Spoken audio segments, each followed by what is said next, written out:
Eu, durante a minha mocidade, eu estudei muito, eu li muito. Eu gostava muito de poesias. Eu li muitos poemas de Fernando Pessoa, Carlos Drummond de Andrade, Vinícius de Moraes. Eu li todos os livros de Vinícius de Moraes. Embora eu não seja crente, embora eu sei que tem pessoas que não gostam, que mistura com a pureza da Bíblia, às vezes, poesia que não são de crentes. Mas em 1938, Vinícius de Moraes estava indo num navio para a Inglaterra, e ele escreveu um livro, um soneto, onde ele fala de coisas que acontecem de repente. E ele cita nesse soneto, os estudantes daqui talvez conheçam já esse soneto de Vinícius, que ele fala que aconteceu de repente, não mais que de repente, e ele descreve em poesia bonita acontecimentos da alma que envolvia ele naquela viagem para a Inglaterra. E esse soneto, chamado Soneto da Separação, ele cita em cada final, ele fala de repente, não mais que de repente. Eu olho para a Bíblia, não tem nada a ver com Vinícius, mas eu vejo acontecimentos maravilhosos, que aconteceram assim, muito de repente. Não mais que de repente. E eu lembro, e você conhece bem a passagem, nós vamos citar vários exemplos aqui, você não precisa nem abrir tua Bíblia, que são corriqueiros. O pastor Leandro e a Priscila já pregaram muito sobre isso. Mas imaginem Elias, o profeta Elias, no desafio daqueles 450 homens de Baal, que Jezabel permitia que comia na mesa dela, era algo maligno, e ele desafiou os 450 adoradores de Baal, e eles oraram, clamaram ao Deus deles, e nada aconteceu. E eles clamaram a noite inteira. A Bíblia fala que eles rodearam, lancetaram o corpo, e Elias, até em tom parece de zombaria, falou para eles: olha, talvez o Deus de vocês esteja dormindo, fala mais alto, grita mais alto, para que ele acorde. E eles gritavam, eles dançavam, se cortavam, e nada do fogo descer sobre o holocausto. E de repente, Elias falou: agora é minha vez. Ele fez uma oração muito simples. E você conhece a história. Primeiro ele pediu que jogassem água sobre a madeira, água sobre o holocausto, sobre a carne, sobre as novilhas. E pediu que colocasse mais cântaros de água no reguinho lá do altar. E daí ele fez uma oração simples, e o fogo desceu e consumiu tudo. E foi uma obra grandiosa que trouxe decorrência em toda a região. E foi muito, assim, de repente. E foi muito de repente também, você conhece a história daquele coxo de nascença que estava na porta do templo, e Pedro chegou, e o mendigo não, o aleijado, pediu uma esmola. Ele falou: olha para mim. E aquele cidadão achou que ele recebeu uma esmola. Ele disse: eu não tenho ouro nem prata, mas o que eu tenho eu te dou. Em nome de Jesus, levanta e anda. E a Bíblia fala que Pedro pegou ele pela mão, puxou, e aquele cidadão saiu gritando, louvando, feliz, alegre. E em decorrência foi uma revolução ali. Depois você lê Atos capítulo 3, que descreve esse aleijado, coxo de nascença, que de repente saiu pulando, andando. Como resultado, Pedro faz uma pregação, 3.000 são batizados, 5.000 são batizados, e tudo isso foi muito de repente. Imaginem a vida daquele cara de nascença, que nunca tinha andado direito, e de repente ele está andando feliz. De repente também aquele cego de Jericó teve uma maravilha, né? Ele clamava: Jesus, filho de Davi, tem misericórdia de mim, e fazia um escândalo.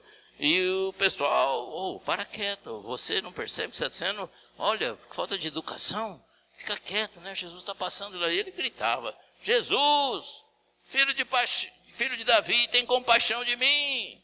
E Jesus fala, o que você quer? Que eu veja. Então veja. E o homem, de cego, passou a ver. Isso eu imagino que foi uma maravilha para ele. Isso foi de repente. Não mais que de repente. E você conhece a história também daquele cego de nascença, que Jesus fez algo que a ciência, a medicina não aprova. Jesus cuspiu no chão, fez um barrinho, a Bíblia diz, fez um lodo, e pôs no olho do cidadão. Se o médico estivesse lá, fala, não faz isso não, isso tem bactéria, tem streptococcus, estafilococcus, vai infeccionar, vai ficar pior, vai dar catarata, vai dar... Não faz, põe esse lodo aí não. E falou, vai lavar o tanque de Siloé, que você vai ser curado. Ele foi lavar no tanque de Siloé, e de repente, a vista aconteceu. Eu vejo essas coisas, eu fico maravilhado. Alguém estava perguntando para Jesus sobre o imposto. Por que ele não pagava imposto, se ele devia pagar imposto ou não. Os cobradores de impostos estavam ali pressionando.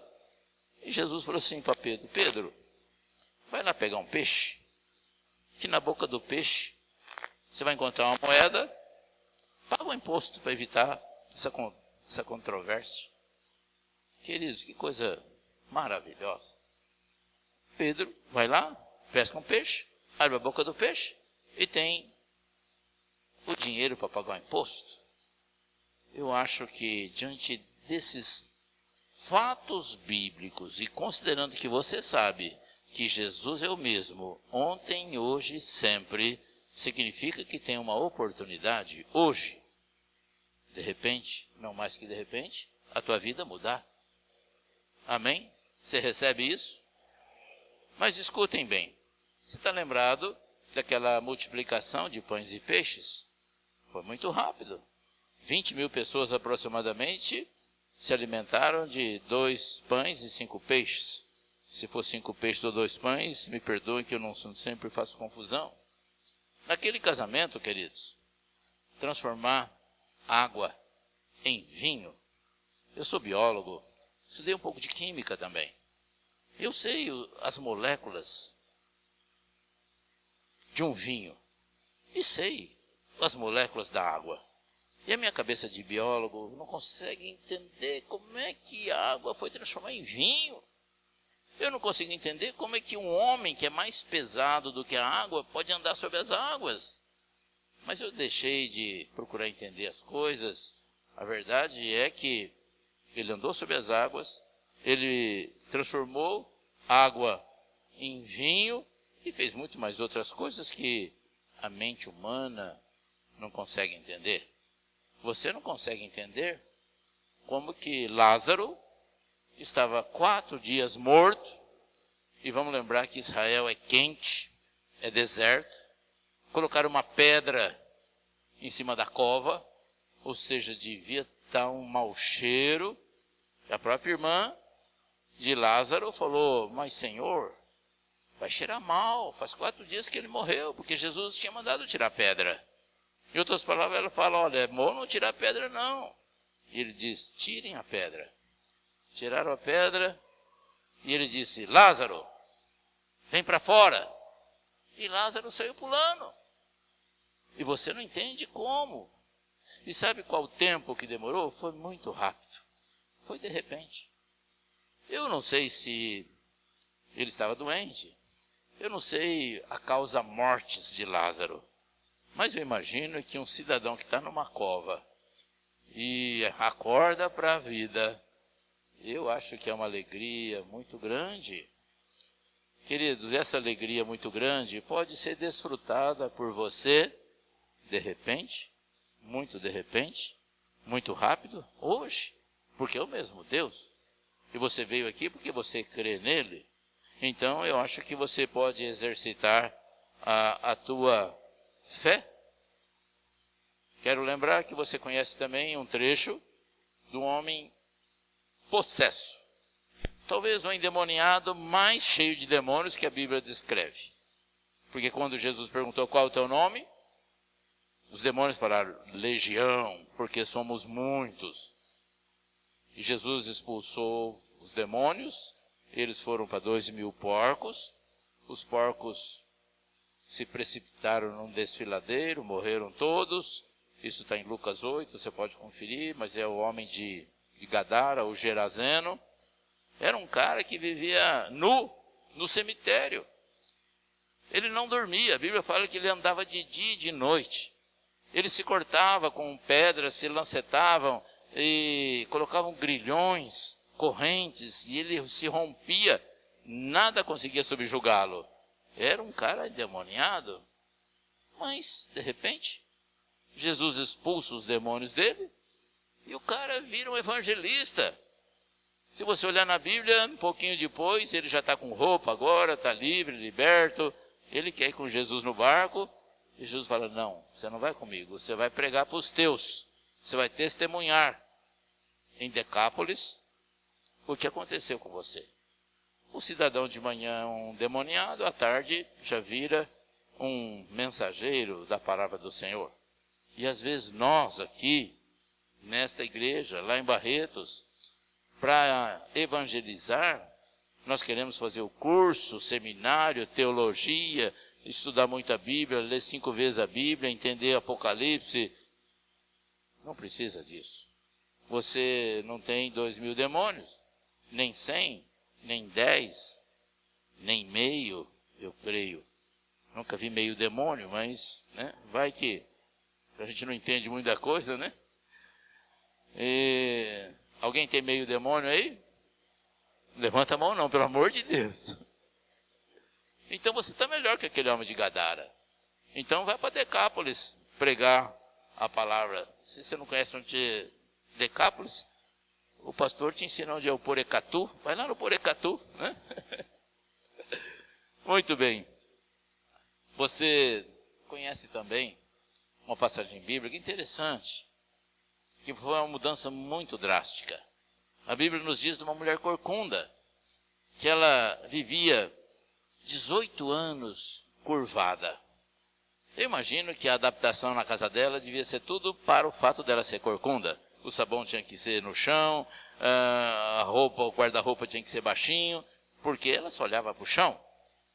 E ela estava na igreja, ela estava numa sinagoga. A Bíblia fala que era filha de Abraão. Então era crente e estava endemoniada. Porque Jesus expulsa o demônio dela e ela endireita. E Jesus diz que o diabo mantinha ela cativa muitos anos. E agora você imagina uma mulher ereta que viveu 18 anos, curva, que coisa diferente que foi. Talvez não seja diferente também de algo muito de repente que aconteceu com aquela mulher hemorrágica que você já ouviu dezenas de pregações. Ela tinha uma menstruação prolongada, gastou todo o dinheiro com toda a medicina e ninguém conseguia resolver. E naquela época, vamos relembrar que uma mulher menstruada, ela não podia nem chegar perto das pessoas. E uma mulher ainda no meio do público, jamais. Mas ela rompe todas essas barreiras, ela vai no meio do povo e ela fala, se eu tocar nas vestes de Jesus, eu vou ser sarada. E a hora que ela toca nas vestes, de repente, cessou a hemorragia. 12 anos aquela mulher estava com hemorragia. E eu acho que foi muito maravilhoso para aquela mulher. Não menos maravilhoso foi aquela pesca milagrosa. Pedro era um pescador. Ele conhecia de marés, de peixes, de redes, e ele pescou a noite inteira, não pegou nada, estava lavando a rede. E Jesus falou assim, empresta teu barco que eu vou pregar nele. Porque na praia a população apertava e ele falou, bom, entrar no barco que fica bom. E ele pregou ali e as multidões se aglomerando. Acabou a pregação. Jesus falou assim para Pedro, põe o teu barco ao largo, lança as redes. Ele falou, Senhor, mas eu pesquei a noite inteira, a madrugada inteira, e nada aconteceu. mas sob a tua palavra lançarei as redes. E ele vai, lança as redes, pegou um monte de peixe que as redes estavam até se rompendo, outros barcos precisaram socorrer. Eu imagino que naquela época o peixe custava caro também, como custa hoje. E olha, eles venderam aquele peixe, ficaram muito felizes, porque entrou um dinheirinho. Eu acho que até que Pedro falou assim, olha, com esse dinheiro do peixe, eu vou comprar um motor Honda para colocar no meu barco. O negócio de barco à vela, de remo, não funciona. E uma mudança muito rápida. Eu acho que você tem um entendimento que é o mesmo Deus, o mesmo poder, a mesma misericórdia, a mesma compaixão. Também não foi diferente aquela viúva que cooperou com o profeta.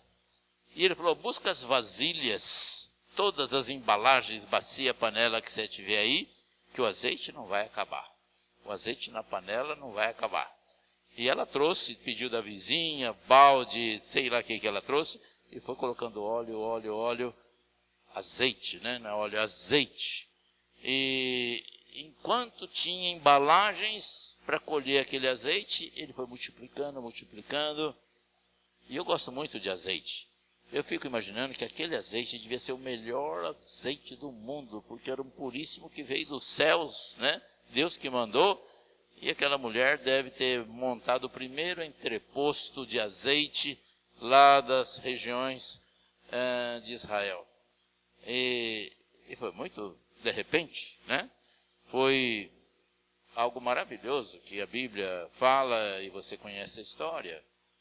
Mas também você conhece a história do livro de Daniel, que 3 jovens, Sadraque, Mesaque e Abdenego, não quiseram se dobrar diante da estátua de Nabucodonosor, que era uma estátua de ouro de 3 metros. E a ordem do rei era que quando tocasse o som do pífaro, da trombeta, todos iam se curvar diante da estátua. E todos se curvavam, mas os 3 não.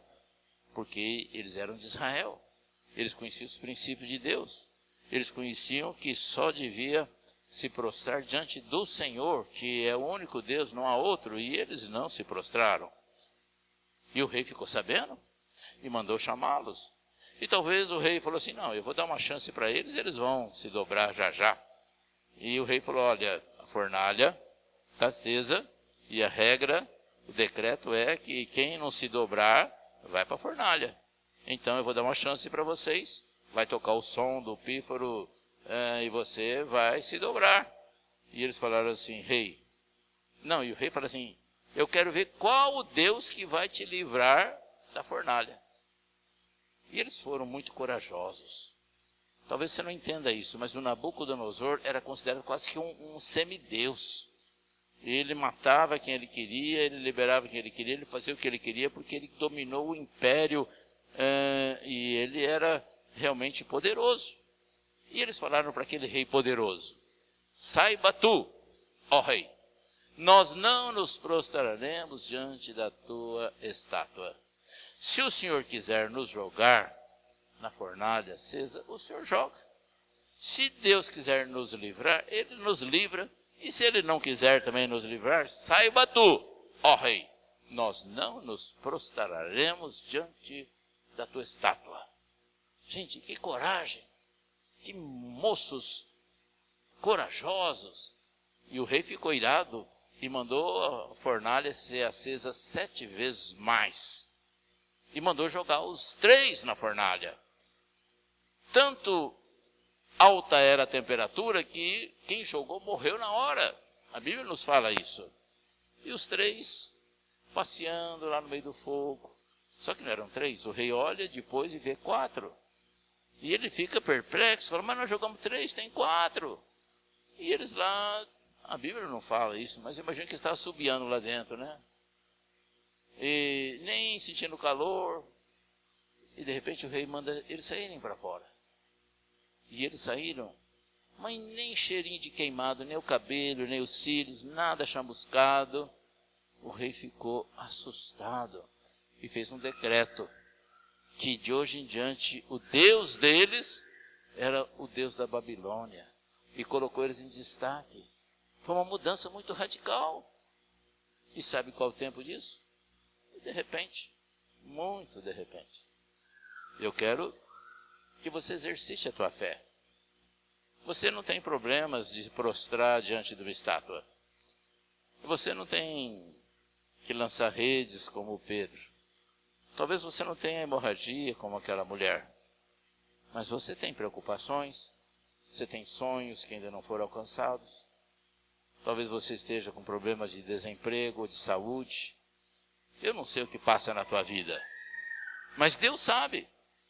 E se Ele fez tantas coisas assim, eu quero que você entenda que é possível, se você crê, que de repente, hoje, não mais que de repente, esse nosso Deus faça grandes coisas na tua vida. Eu escutei 32 amém, muito pouco. Muito bem. Você pode dar um glória a Deus aí?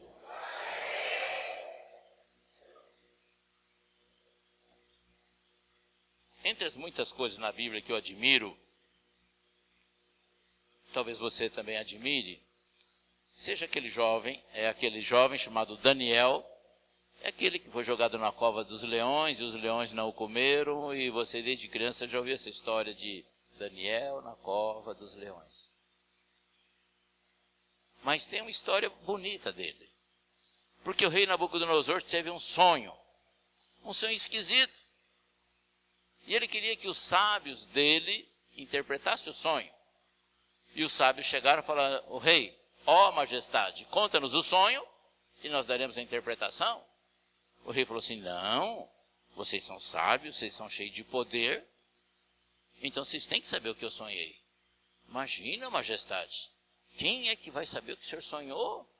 Nenhum mortal sabe o que o senhor sonhou. O senhor tem que nos contar o sonho e nós daremos a revelação. Não, vocês estão querendo me enrolar. Se vocês não contarem o que eu sonhei, vai morrer todo mundo. Queridos, eu sei que você acha que é uma decisão ignorante, realmente difícil. Como alguém vai saber o que outro sonhou? Alguém sabe de vocês o que o pastor Leandro sonhou essa noite ou semana passada? A não ser que ele tenha contado, né?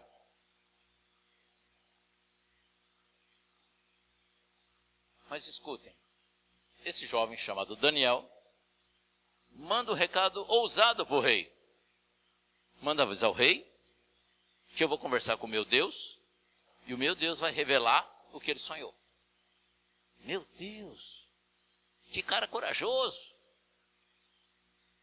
E o rei deu o tempo, ele orou, conversou com os 3 amigos dele, eles oraram e Deus revelou o que o rei tinha sonhado. E ele mandou falar para o rei: ó, reúne aí que eu vou falar o que o senhor sonhou. Queridos, eu imagino que no palácio foi um grande alvoroço. Os pai de santo, os sábios, os mágicos, os assessores, todo mundo, os príncipes. Falaram: tem um doido aí que falou que vai contar o sonho. Deve estar blefando. Se ele errar, o rei corta a pescoço dele na hora. Então eu acho que teve um alvoroço. Todo mundo foi lá, marcado o dia, e Daniel chega lá com muita diplomacia, com muito jeito e muita dependência de Deus. Ele cumprimenta o rei e começa a contar o sonho. O senhor foi dormir preocupado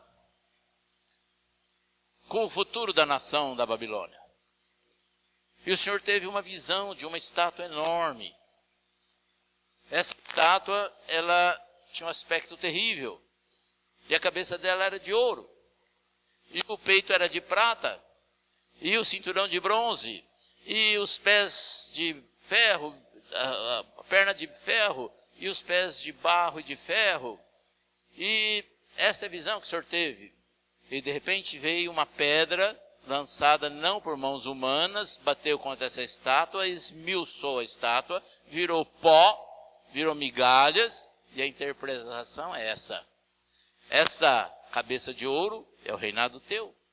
Mas depois do teu reinado virá um reinado mais fraco, que é o peitoral de prata. E depois um mais fraco, que é o de bronze. E no final, os pés de ferro e de barro significa que o seu reino vai ser dividido, um forte e um fraco, e etc.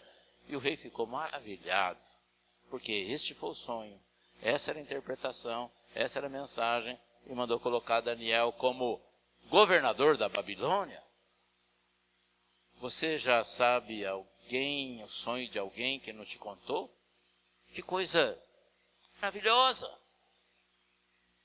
Quantos milhões de pessoas havia naquela época já no planeta Terra?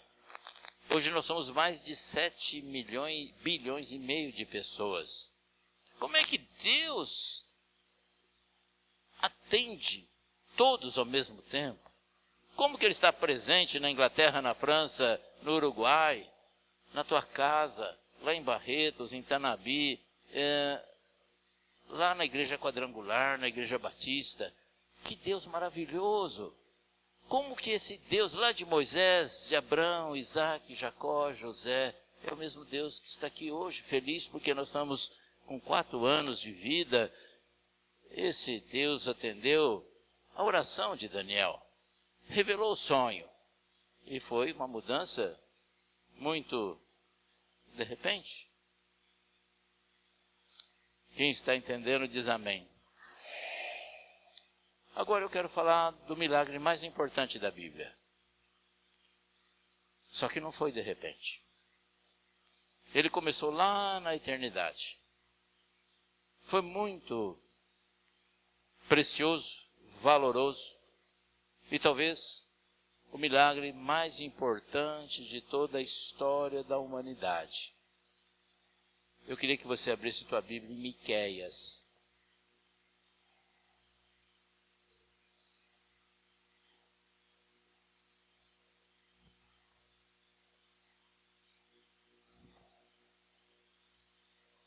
Capítulo 5. Na minha Bíblia está na página 1211. É perto de Zacarias. É perto de Joel.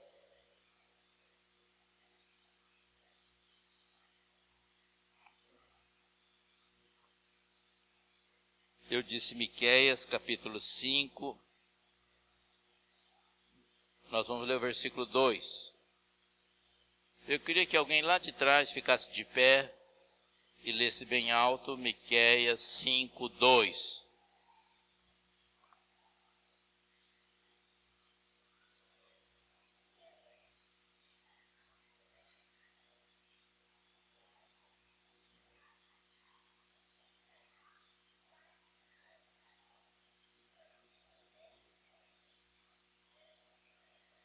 Amém. Obrigado. Eu queria que alguém do lado esquerdo meu, lado direito de vocês, ficasse de pé e lesse o mesmo texto.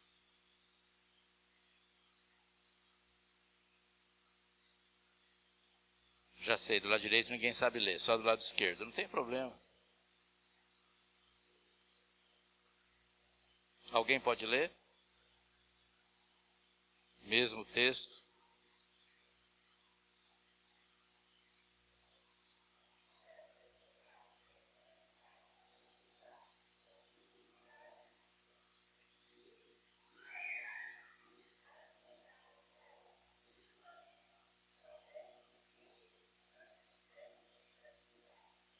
Amém. Alguém aqui na frente poderia, por favor, ler o mesmo versículo? Fica de pé que fica melhor, tua voz chega lá no fundo.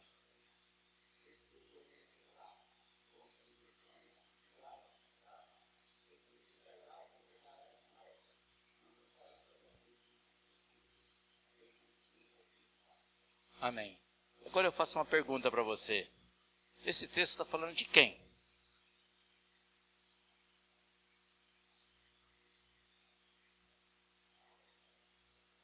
Está falando de Jesus. Está prevendo a morte e a ressurreição.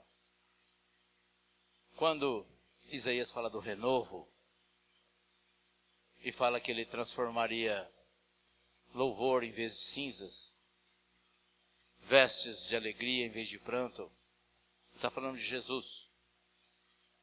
O livro de Isaías, ele é profético, ele antecede a morte e a ressurreição de Cristo.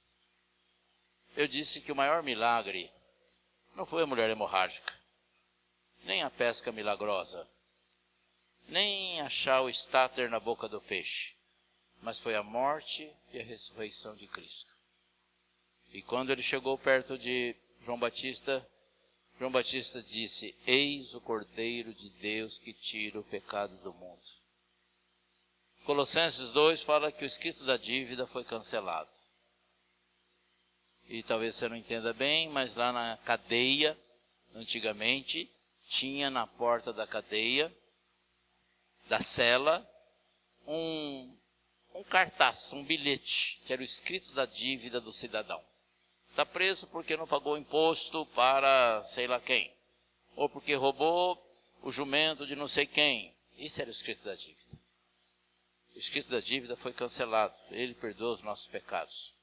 Mas foi com dor, foi com açoites, foi com sangue, carregando aquela cruz, com pregos de verdade, coroa de espinho de verdade, açoites de verdade, morte com dor, morte na cruz horrível. Não foi de repente, não foi mais que de repente. Desde a eternidade estava preparado. E Jesus falou: Senhor, Pai, se for possível, passe de mim esse cálice. Mas ele falou: que seja a tua vontade, não a minha. Foi com dores, foi lento, foi devagar. Mas sabe por quê, queridos? Para que você pudesse, de repente, não mais que de repente, receber a graça, a misericórdia, vida em abundância. A Bíblia fala: se quiserdes e me ouvirdes, comereis o melhor dessa terra. É uma oportunidade que Deus nos dá. João 10:10, eu vim para que tenham vida e a tenham em abundância. Eu queria que você ficasse de pé, nós estamos encerrando, eu quero orar por você.